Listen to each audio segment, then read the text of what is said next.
Deux histoires bien connues nous sont proposées aujourd'hui, celles de deux veuves. L'une, la veuve de Sarepta, une ville phénicienne où l'on adore plus Baal que l'Éternel.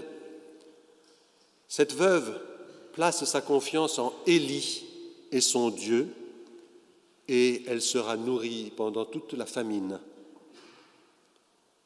D'autre part, la seconde veuve, la pauvre veuve, qui dépose une faible aumône dans le tronc du temple, un geste fort pour Jésus qui l'observe. Il est dans ces deux textes question de richesse matérielle, de comportement personnel et implicitement de salut. Je vous propose d'aborder trois thèmes, en tout cas trois parties. Le don du nécessaire et du superflu, la disposition d'esprit et de cœur du donateur, pour conclure sur une affirmation: le don n'appauvrit pas, il enrichit. C'est le titre de ma prédication, donner enrichit. Le don du nécessaire et du superflu. Donc, deux pauvres veuves. C'est un paradoxe apparent de prendre, pour parler du don, deux veuves comme personnages principaux. En effet, la veuve est généralement celle qui tend la main, dépourvue de ressources. À la mort de son mari, elle vit de la charité, soit de la famille de son mari, soit de sa propre famille, soit de la charité publique. L'expression « pauvre veuve » qu'utilise Jésus est presque pléonastique. Or, ici, elles sont celles qui vont donner pour nous surprendre et mieux nous enseigner.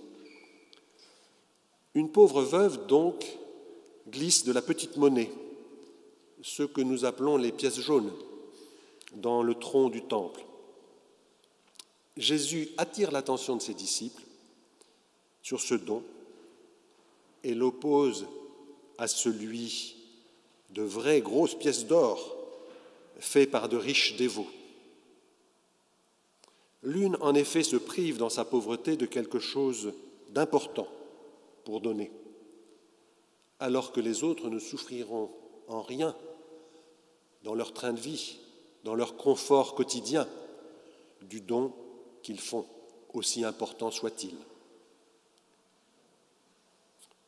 Au lieu de louer leur générosité, Jésus apprécie le geste de la veuve parce qu'elle donne de son nécessaire quand les autres ne réduisent que leur superflu. Oui, le geste de la veuve est admirable et Jésus en souligne à juste titre la portée. Mais une chose me chagrine, la générosité des riches, soutien financier du temple, mérite-t-elle d'être stigmatisée? En se limitant à cette lecture, ne faisons-nous pas de Jésus quelqu'un qui semble apprécier le don, non dans l'absolu, mais en relatif par rapport au budget du donateur, mais en tout état de cause qu'il porterait un jugement sur le montant du don? Je ne le crois pas. Tous les dons sont importants. Permettez-moi d'endosser les habits du trésorier de paroisse ou bien de maison de retraite protestante de Nanterre ou du foyer de Grenelle où je sévis pour souligner l'importance des dons, de tous les dons, quel que soit leur montant, pour assurer l'équilibre des comptes annuels. Le montant absolu est important quand on a un objectif lui-même quantifié en euros. Il s'agit d'obtenir le maximum d'euros. De façon pragmatique, il me semble indispensable d'optimiser, c'est le terme technique, optimiser la collecte des dons. Et les grosses contributions sont bienvenues. Sachez-le, n'hésitez pas, donnez, soyez généreux. Bon, j'ai connu des puristes, des cathares presque, qui, par principe, ne souhaitaient pas utiliser le reçu fiscal auquel ils avaient droit. Je l'ai toujours regretté, parce qu'ainsi ils privaient l'association qu'ils encourageaient d'un montant important, puisque le mécanisme de déduction fiscale multiplie par 3, et même 4 pour les fondations, le montant donné. L'approche du don relatif au budget, je regarde les trésoriers qui s'inquiètent de ce que je vais dire. L'approche du don relatif est utilisée par Jésus pour nous transmettre un autre message. Il ne s'agit pas de détourner les riches de leur louable offrande, si nécessaire pour le fonctionnement du temple. Mais il s'agit de ne pas mépriser le don de petits montants, de ceux qui contribuent à la limite extrême de leur capacité. Encore une anecdote personnelle pour l'illustrer. Une paroissienne de Meudon logeait à la maison de retraite du Châtelet. Sa pension de femme de pasteur n'était pas élevée et le montant qui lui restait, le reste à vivre après la couverture des charges, était extrêmement réduit. Elle consacrait 11 francs par mois à la paroisse. Et chaque année, elle m'indiquait qu'elle espérait qu'elle ferait son maximum pour maintenir son don, malgré l'écart manifeste entre la hausse des charges et la stabilité de ses revenus. Pendant les 6 ans où j'ai été trésorier, elle n'a pas modifié son don mensuel. Et je suis ému de partager ce témoignage avec vous aujourd'hui parce que c'est alors que j'ai vraiment compris, à travers elle, le geste de la pauvre veuve de notre récit. Et ainsi, j'ai appris à ne pas négliger les petits dons, ou plus généralement, à ne pas me laisser impressionner par la richesse et le statut social. Voilà ce que j'entends dans les paroles de Jésus à ses disciples. Il nous invite à interroger les intentions profondes du donateur. Et c'est la seconde partie, les dispositions du cœur du donateur. Jésus nous fait souvent comprendre que c'est par notre comportement, notre intention, que nous donnons du sens notamment à une prescription de la loi de l'Ancien Testament. Il faut rechercher le sens du rite créé dans le cadre de la loi. Par exemple, la présence d'un tronc au temple rappelle aux fidèles que leur offrande est attendue pour assurer l'entretien et le bon fonctionnement du temple, y compris la charge des prêtres.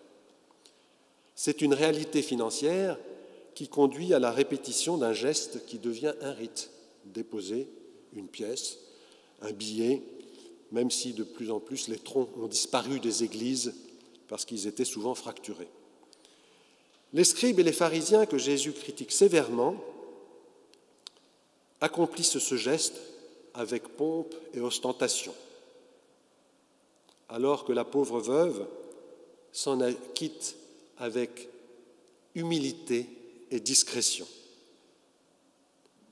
Le but de cette offrande est perdu de vue et elle devient une occasion pour les spécialistes de la loi, pour les scribes, de faire valoir qu'ils ajoutent à leur supériorité intellectuelle de commentateurs des Écritures une autre supériorité, une générosité à la hauteur de leur position sociale. Il y a là un détournement qui met en avant la pratique d'un rite au lieu de s'attacher à sa raison d'être. Le temple rend-il bien, grâce à tous ses dons, son rôle de maison de Dieu, où est conservée l'arche de l'Alliance, et où chacun peut venir prier et honorer Dieu? Ou bien est-il seulement devenu un repère de marchands où l'on vient s'acquitter de sacrifices avec stupeur et tremblement, dirais-je, au Dieu vengeur de l'Ancien Testament? Dans l'Épître aux Hébreux, Paul ou ses successeurs opposent le rite de la loi, fait de la répétition des sacrifices, au sacrifice unique et parfait de Jésus pour le pardon de nos offenses et pour notre défense auprès de Dieu lors du jugement dernier. c'est l'explication de la parole de Jésus selon laquelle il n'est pas venu abolir, mais accomplir la loi. Cela s'applique aux offrandes faites au temple. Tout à l'heure, nous allons ici procéder à la collecte, même si c'est à la sortie que votre offrande sera collectée, ou bien sur Internet. Cette offrande reçue à la sortie fait partie du culte. Aussi est-il important de l'annoncer et ensuite de prier pour nous rappeler son sens. Elle est destinée à faire vivre l'Église et à annoncer l'Évangile.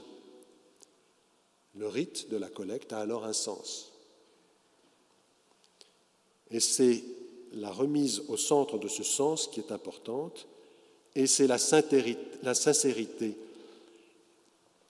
et la foi de la veuve de Sarepta qui aujourd'hui va nous guider. Revenons à Sarepta. La veuve de Sarepta partage ses dernières provisions en réponse à l'injonction d'Élie de le servir d'abord avant de penser à elle-même et à son fils. Elle sait que ses vivres touchent à leur fin. Elle sait que l'étape suivante, ce sera d'attendre la mort. Elle ne se révolte pas. Elle va faire la galette qui lui est demandée, même si elle ne vénère pas elle-même le Dieu d'Élie.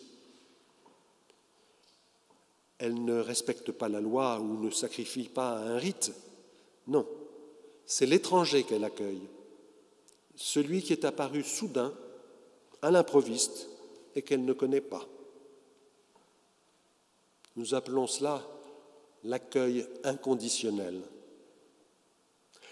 Il ne s'agit pas d'un rite, mais d'un geste inspiré, fait dans la confiance à la promesse reçue que la famine lui sera épargnée. Elle nous montre la bonne attitude.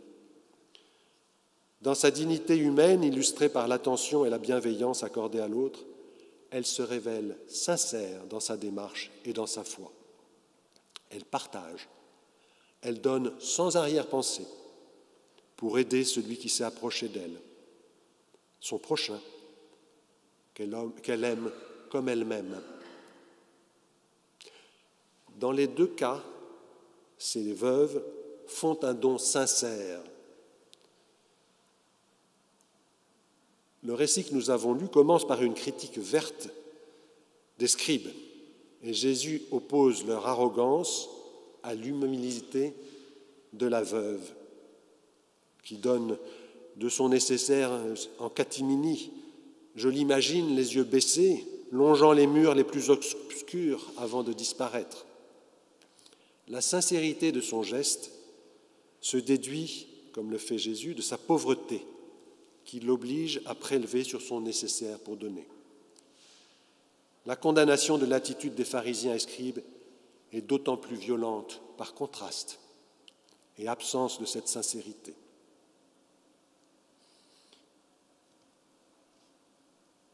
J'en arrive à la troisième partie, les quelques remarques que m'inspirent les textes que nous avons lus. C'est une évidence pour moi que l'on donne ou que l'on reçoive, le don enrichit. Que l'on donne ou que l'on reçoive, le don enrichit chacun. Pour la veuve de Sarepta, c'est explicite dans le texte. Le niveau de la farine dans le pot et de l'huile dans la jarre ne baissait pas. Et la provision se renouvelait chaque jour. Ainsi, à partager sa confiance et ses vivres avec l'étranger, elle a pu nourrir 3 personnes aussi longtemps que dura la famine. C'est la vie qui lui a été rendue. Et comme vous le savez, Élie rendra à nouveau la vie à son fils agonisant. Élie, qui a reçu le don de la galette qu'on lui a préparée, a lui aussi été bénéficiaire de la générosité de son hôtesse. La constatation qu'il existe des situations où le partage et le don sauvent a inspiré le christianisme social et l'engagement social de bien des associations protestantes au premier rang desquels les entraides. Pour la pauvre veuve qui donne de son nécessaire, le don correspond à une privation consentie qui n'a aucun sens s'il n'est que conformité à la loi. Peut-être ce geste lui apporte-t-il autre chose, un sentiment d'existence, une reconnaissance, du réconfort parce qu'il marque l'appartenance à une communauté, ou parce qu'elle sait qu'il profitera à plus pauvre qu'elle-même, ou parce qu'au-delà du précepte de la loi, c'est le Dieu en qui elle place sa confiance qu'elle vient ainsi honorer. Pour de nombreuses raisons, ce don peut prendre sens et en tout état de cause, la sincérité du geste le rend noble et admirable. Jésus n'en fait-il pas un exemple pour notre édification ? Voilà pour les deux veuves. Parlons un peu des riches et les scribes. Pour les riches et les scribes, le don ostentatoire qui manifeste leur puissance n'a pas de valeur s'il ne s'accompagne pas d'un changement de comportement. Pour répondre à la critique de Jésus, selon laquelle il dépouille les veuves de leurs biens, tout en faisant devant tout le monde de longues prières et en se battant la poitrine. L'opulence n'empêche pas l'humilité du cœur et la sincérité du don. Elle la rend difficile, mais rien n'est impossible à Dieu. Pour tous, le don est finalement une source ou une occasion d'enrichissement. Pas nécessairement pécuniaire, car nous savons avec Jésus que la vraie richesse ne se trouve pas dans les biens matériels qui peuvent être attaqués par la rouille ou la vermine. La vraie richesse que l'ouverture à l'autre lors de l'accueil d'Élie à Sarepta. Vraie richesse que l'appartenance à une communauté fraternelle par ce geste partagé, un don pour soutenir le temple. Vraie richesse que l'apprentissage de l'humilité et la sincérité par les scribes et les riches. Cette richesse, nous sommes appelés à la partager avec générosité, dans la joie et avec la certitude de participer à la construction d'un monde meilleur, à la venue du royaume de Dieu parmi nous dès aujourd'hui. C'est là notre vocation. Amen.